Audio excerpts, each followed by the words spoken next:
Salut les impacteuses, salut les impacteurs, on se retrouve aujourd'hui pour l'interview de Sylvain Zarly. Sylvain Zarly, bonjour. Bonjour. Alors Sylvain Zarly, tu es comédien.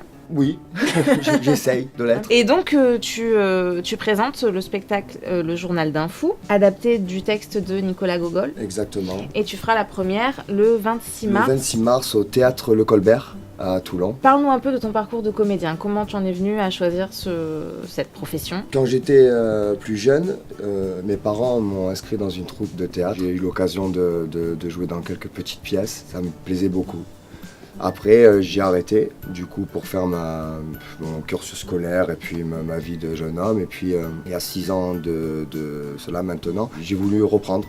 Donc du coup, je me suis inscrit dans une compagnie qui était dirigée par monsieur Alain Gambin, à la Seine-sur-Mer, où j'ai eu l'occasion d'avoir un rôle dans une pièce qui s'appelle Au-delà de la nuit, les étoiles renaissent. Et puis après, j'ai eu envie d'aller plus loin, de continuer. Et donc du coup, j'ai démarché un peu les compagnies. J'ai eu la chance de me retrouver dans la troupe de Philippe Berling, qui est d'ailleurs mon mentor. Hein. Philippe Berling, j'ai vraiment de l'affection pour ce monsieur, c'est un grand bonhomme. Donc, j'ai eu la chance de jouer dans Lysistrata d'Aristophane, une pièce délurée avec... Féministe. Exactement.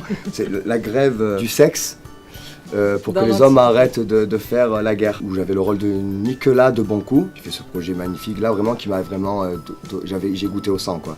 Là vraiment je me suis dit, il faut que j'aille plus loin, que je persiste, parce que c'est vraiment ce que je veux faire, quoi. Je sais que là tu vas bientôt terminer justement ta formation. Donc c'est un diplôme, ça donne lieu à un diplôme ? C'est un DET, okay. Voilà, c'est un diplôme. Et ça t'ouvre vraiment de nouvelles perspectives ou pas du tout ? Honnêtement non, mais en tout cas ça vient peser sur moi, sur mon CV. Je pense que j'ai appris énormément de choses. J'ai la chance, parce que c'est pas encore terminé, de travailler avec des artistes enseignants qui sont super. Chacun a son point de vue sur le théâtre et sa façon de travailler, et c'est très très bien parce que du coup on prend à l'un, on prend à l'autre, et après je pense qu'on termine jamais d'apprendre. C'est pas un métier où on peut dire c'est bon, je pense que... On se bonifie avec le temps.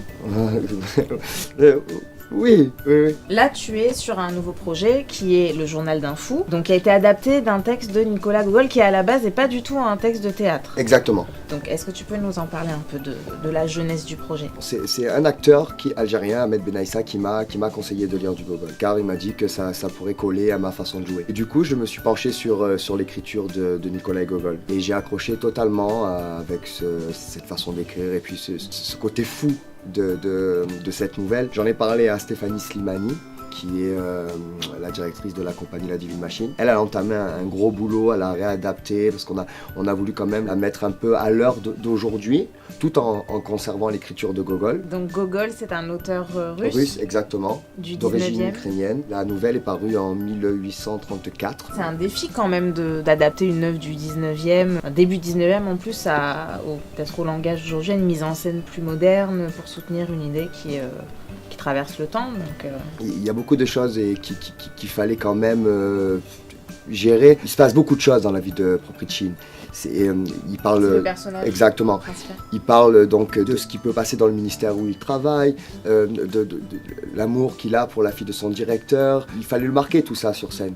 On ne pouvait pas juste balancer comme ça du texte, et il a fallu vivre tout ça. Donc c'est vrai que ça a été assez chirurgical. On a fait du bon boulot et on travaille encore. Hein. Donc je crois que tu n'es pas seul sur scène. Ah non, alors il a fallu que je m'arme d'un compagnon de jeu qui est Meji. Je comprends le chien, je parle la langue du chien. Donc du coup, il fallait absolument qu'il y ait Meji avec moi. Donc c'est une marionnette qui a été créée par Stéphanie Slimani, qui fait des marionnettes splendides. Donc la première du Journal d'un fou, c'est le dimanche 26 mars au Théâtre Colbert à 15h. Donc le spectacle dure combien de temps ? Entre 1h et 1h15.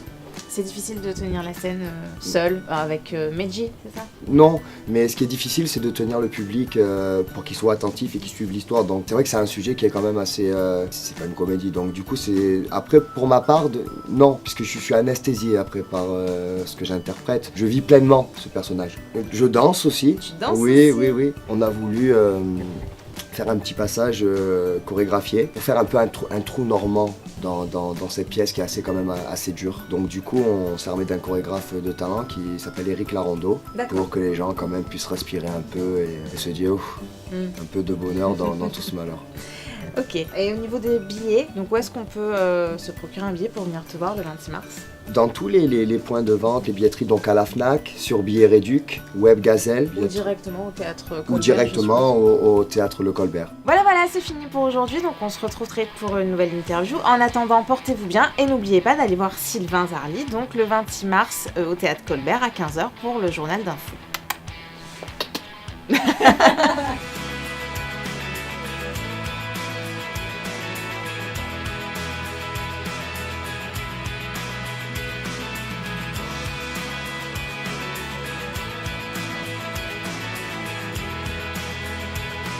C'est nous, Très important, la femme vieillit, l'homme mûrit.